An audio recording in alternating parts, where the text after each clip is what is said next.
Вітаю, шановні глядачі!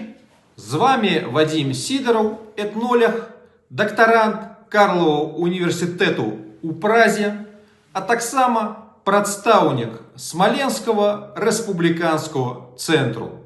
Гэта і визначить змест генного канала. Я пишу докторскую диссертацию об национальных рухах Центрально-Усходней Европы, так само один з ідеологів Смоленського республіканського руху, у якого нема шансів без поспеху белорусского национального проекту. Таму беларускі нацыянальны праект гэта і прадмет маёй даследчай цікавасці і мой інтарэс як прадстаўніка роднаснага і звязнага яму проекту. Вот об звязаных с ими пытаннях мы на гэтым канале и поговорим. Казаць про гэта я тут буду по-беларуску, не глядячы на тое, что думаю и у асноўным размаўляю по-расейску. Таму прабачце за помылки. Чаму по-беларуску? Па-першае, таму што тут я звяртаюся да беларускай аўдыторыі і таму лічу, што размаўляць з ней патрэбна па-беларуску. Па-другае, як чалавек з каранямі з захадняй Смаленшчыны, чытаючы пару гадоў таму смаленскі абласны слоўнік расійскага вучонага Дабравольскага пачатку 20-го стагоддзя, я зразумеў, што мае продкі па прамой мужчынскай лініі размаўлялі менавіта амаль па-беларуску.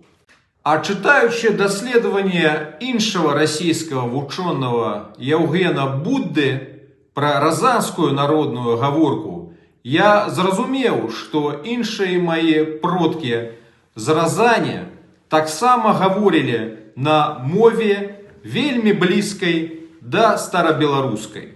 Таму для мяне гэта таксама амаль моя родная мова.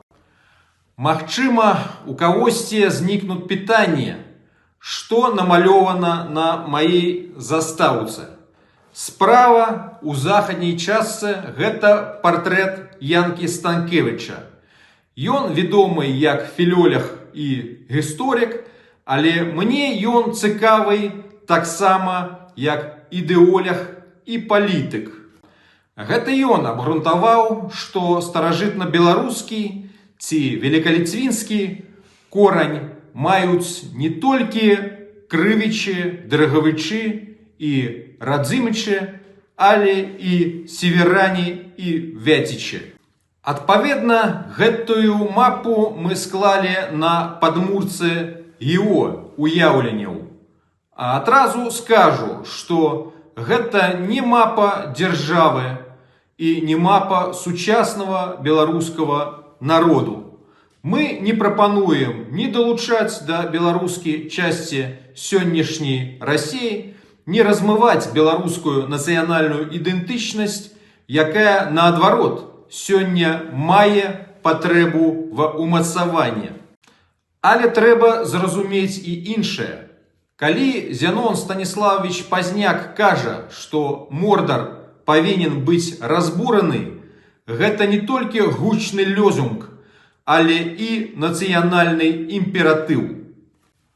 Таму што пакуль будзе існаваць расійская імперыя, у нацыянальнай Беларусі шансаў няма.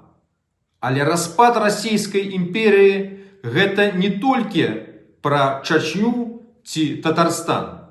Гэта таксама важна, і мы пра гэта пагаворым, у тым ліку у наступнай перадачы. Але галоўная тэма дэімперыялізацыі Расіі гэта будучыня так званай рускай ідэнтычнасці, яе дэканструкцыя і павяртанне сённяшніх так званых рускіх да этнічных каранёў. Недавний указ Владимира Зеленского об территориях России, населенных украинцами, показал, что Украина збираецца з гэтым працаваць. Але для Беларусі гэта таксама стратэгічны інтарэс. І таму Станкевич для нас одна из найважнейших фигур. Далей, посередине, на ўзроўні Смаленшчыны, вы бачыце портрет Александра Ружанцова. Гэта военный командир часоў Беларускай Народнай Рэспублікі. А пасля ее падзення гісторик и вучоны. Для нас важно, что ён выходец со Смаленшчыны, больш за тое, з яе усходняй часткі. Нарэшце, на самом усходе вы бачыце модный портрет расійскага вучонага Яўгена Будды, на жаль, закатованного чекістамі. Менавіта Будды расійскі вучоны показал близкость разанской гаворки до старобеларускай мовы.